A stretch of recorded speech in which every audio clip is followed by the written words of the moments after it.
আসসালামু আলাইকুম। আমি সাহারা সাথী কুকিং ব্লগ থেকে সাথী বলছি। কাছেও দূরে, দেশেও দেশের বাইরে বসে যে যেখান থেকে আমার ভিডিওটি দেখছেন, সবাইকে আন্তরিক শুভেচ্ছা ও অভিনন্দন জানিয়ে শুরু করছি আজকের রান্না। প্রিয় দর্শক, আজকে আমি আপনাদেরকে বানিয়ে দেখাবো কাঁচা আমের মোরব্বা। আমি প্রথমে আমগুলো কেটে সুন্দর করে কাঁটা চামচ দিয়ে কেচে নিয়েছি। দেখুন কত সুন্দর করে কেচে নিয়েছি। এবারে আমগুলোকে আমি সুন্দর করে 5-6 বার করে ধুয়ে ফ্রেশ পানির ভিতরে লবণ দিয়ে 1 ঘন্টার জন্য ভিজিয়ে রাখবো। আমি এখানে 2 চা চামচ পরিমাণ লবণ দিয়ে দিলাম। দিয়ে আমগুলো আমি ভিজিয়ে রাখবো 1 ঘন্টা। 1 ঘন্টা পরে আমি ফিরে আসছি। আম যদি চুনের পানিতেও দিতে পারেন আপনারা, কিন্তু লবণ দিলে আমটা শক্ত হয়ে যায়, ভালো লাগে আর কি। ফিরে আসলাম 1 ঘন্টা পরে। আমি ভালোভাবে ধুয়ে নিয়েছি। এই পর্যায়ে আমি 2 মুকুটি পরিমাণ ভিনেগার দিচ্ছি। এই ভিনেগারটি দিয়ে আমি আরও আধা ঘন্টা ভিজিয়ে রাখবো। তারপরে পানি ঝরিয়ে আমি আপনাদের সামনে ফিরে আসছি। দেখুন এভাবে চেপে চেপে উঠিয়ে নিতে হবে। অনেকে হয়তোবা অর্ধেক একটা আম 2 ভাগ করে করেন।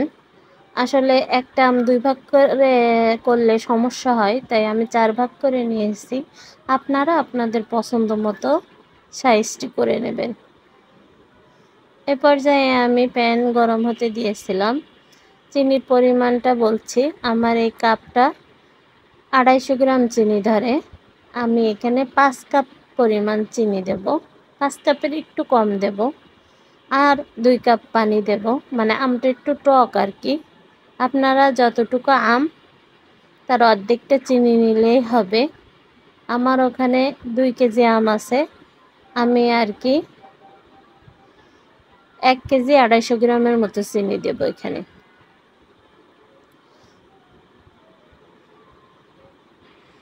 এ পর্যায়ে আমি 2 কাপ পরিমাণ পানি দিয়ে দিচ্ছি। পানির ভিতরে আমি দারচিনি, এলাচ এগুলো দিয়ে ফুটে আসা পর্যন্ত অপেক্ষা করব। মনে রাখবেন মেজারমেন্টটা হবে অর্ধেক অর্ধেক। মনে করেন চিনি আর পানি অর্ধেক, যতটুকু চিনি দেবেন তার অর্ধেক পানি দেবেন। আমি একটু কম দিয়েছি কিন্তু পানি, দেখতে পাচ্ছেন, কেননা আমি যেহেতু এই আমগুলো আচারগুলো আমি সেল করব, আমার অর্ডারে বেশি রসালো দিতে নিষেধ করছে। এই কারণে আমি একটু পানি কমিয়ে দিয়েছি। আর টানিয়েও ফেলবো বেশি রকম, আঠালোভাবে আমি আর কি এটা বক্সে রেখে তারপরে দিয়ে দেব আর কি।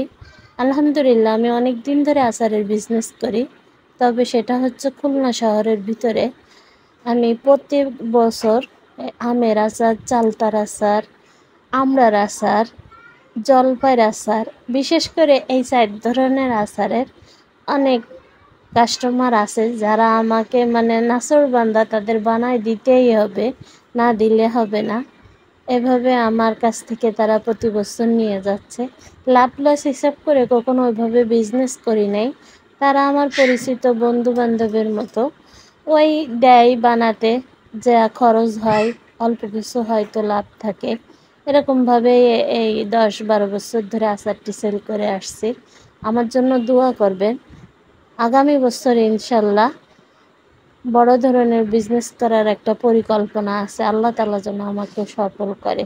আপনাদের সবাই আমার জন্য দোয়া করবেন, কারণ আমরা একে অপরের পাশে থাকলে অবশ্যই এগিয়ে যাব। অনেক কথা বলে ফেললাম, এখন ভিডিও রিলেটেড কিছু কথা বলি। দেখুন আপনারা, ইউটিউব এমন একটি প্ল্যাটফর্ম যেখানে আমরা একে অপরের পাশে না দাঁড়ালে কখনোই এগিয়ে যেতে পারবো না।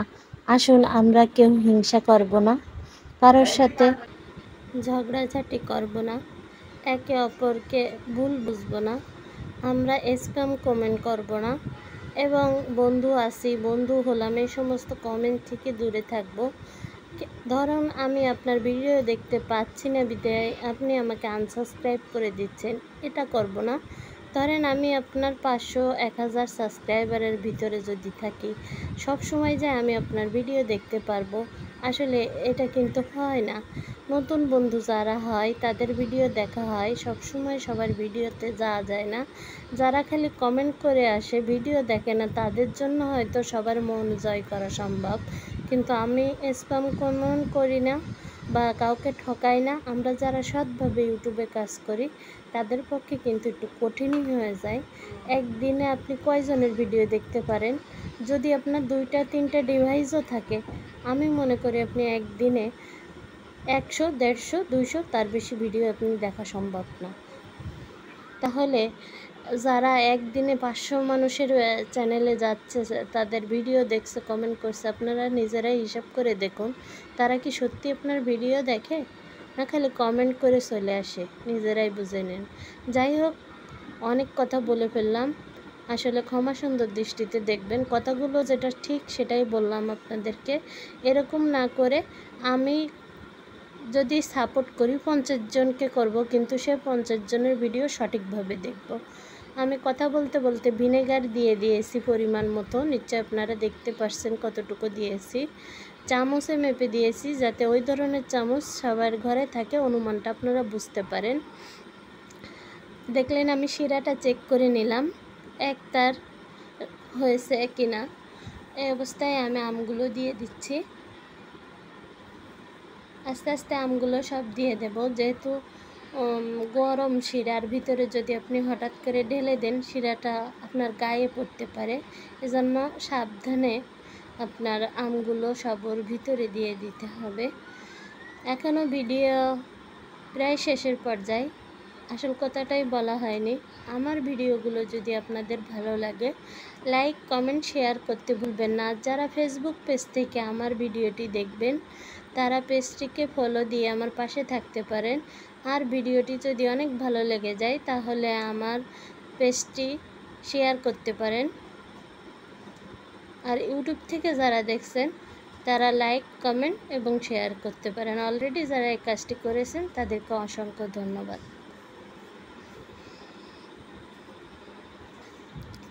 কথা বলতে বলতে আম সব দেওয়া হয়ে গেছে প্রায়। আপুদের উদ্দেশ্যে একটা কথা বলবো, আমি যাদের ভিডিও দেখি সবাইকে আমি ফুল আস করি, লাইক দিই, কমেন্ট করি। এটা আমার ভুল হয় না, কারণ আমি জানি একটা লাইক শেয়ারের কাজ করে। এবং কারোর চ্যানেল হয়তো বা আমি সবসময় যেতে পারি না, দয়া করে কেউ আমাকে আনসাবস্ক্রাইব করবেন না। আমার প্রায় 150 সাবস্ক্রাইব কেটে গেছে। প্রত্যেক দিন 2-3 জন করে আমাকে আনসাবস্ক্রাইব করে দেন। আসলে আমি তো কাউকে আনসাবস্ক্রাইব করি না, তাহলে আমাকে কেন করেন আমি জানি না। যাই হোক, আমার খুব খারাপ লাগে। আপনারা যদি করে ভালো থাকতে পারেন তাহলে করবেন, আমার কোনো দুঃখ নেই, কারণ আমি কাউকে ঠকাতে চাই না। উপরে একজন আছে, উনি সব কিছু দেখতে পারেন। যাক, অনেক কথা বলে ফেলেছি। আমার দেখুন এই পর্যায়ে শিরাটি আমি সারা রাত রাখবো। আমার আচারের লুকটা দেখুন। ভিডিওটি ভালো লাগলে আমার পাশে থাকবেন। আল্লাহ হাফেজ। দেখা হচ্ছে পরবর্তী নতুন কোনো ভিডিওতে।